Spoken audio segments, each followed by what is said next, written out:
Star Wars The Rise of Skywalker is often described as a big movie that will have a lot of callbacks to not just the prequels and the originals, but also other forms of the Disney Star Wars universe. This is Mike Zero. Make sure to subscribe if you are new to the channel for future Star Wars content.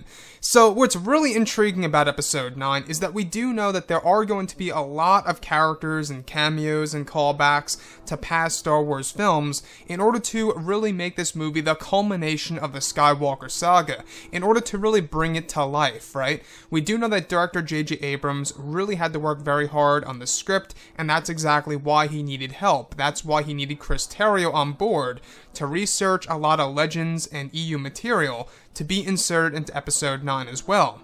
Now, these past couple of weeks or so, we've been learning a whole lot more about this film, and when it all comes down to one of the concept art descriptions and one of the set leaks, this is where things begin to get very exciting for Episode 9.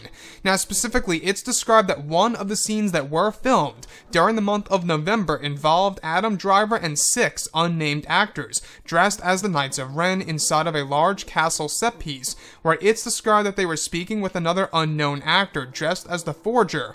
The sequence is said to take place in front of a large ancient Sith statue that is said to be of a Sith named Niall Ren, where the Forger is said to explain that Niall Ren was actually the master of Darth Plagueis, and that it was Plagueis who discovered a way to cheat death from Niall Ren.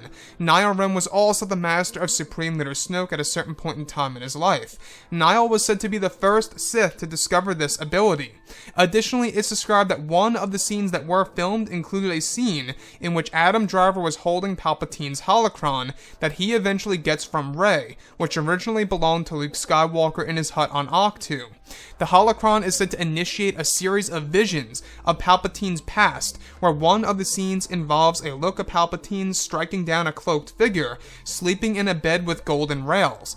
It's said that an unnamed actor played a brief role as Darth Plagueis for the sequence, in which he is killed by the hands of Emperor Palpatine, where Ian McDiarmid played the role of Palpatine and appeared as he did in Star Wars Episode 1.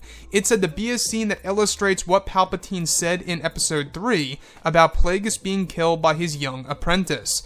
So let's go over a couple of parts about this. Now, in case you guys did not know, Palpatine really is going to be a big role in this movie. I just want to make that clear, is that he's not going to be a mere cameo. This was confirmed at Celebration that Palpatine really is going to be a vital piece to the story and will be significant to the plot.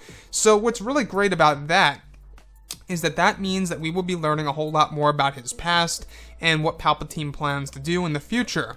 So as far as his holocron goes, this unveils a series of visions to Kylo Ren, one of which was a vision of Darth Plagueis being struck down by his own apprentice, of course, being Palpatine himself. Now, what's really intriguing about this is that one of the scenes that were filmed involved Ian McDiarmid as Palpatine, or should I say Darth Sidious, in his younger self, where de-aging technology was applied and certain makeup techniques were used to make Palpatine appear as he did in Episode 1, The Phantom Menace. So, this sequence involved an unnamed actor in a brief scene portraying the role of Darth Plagueis, wearing a cloak in his bed when he's actually going to get struck down by use of Palpatine's lightsaber. Now, we actually heard of another vision before in the past, you guys may or may not recall, where Rey and Kylo Ren are flow walking or are going through this dark environment, and they see these visions of both Palpatine and Plagueis, as well as Supreme Leader Snoke. So, what's really great about these visions is that this is basically flow walking for Rey and Kylo Ren that we went over, I would say about 5 months ago. But this sequence in particular, this is a holocron, which allows Kylo Ren to see certain visions of the past and even quite possibly of the future. Now, Darth Plagueis being in Star Wars Episode 9, obviously it's pretty unlikely that he's going to be the main villain, as we do know that Palpatine is going to be a big role in this movie and will be connected to the new villain who is called the Dark Acolyte. However, we also know that Darth Plagueis will have some storytelling elements in Episode 9, as well as a lot of Easter eggs related to the characters, so that's another good thing to look forward to.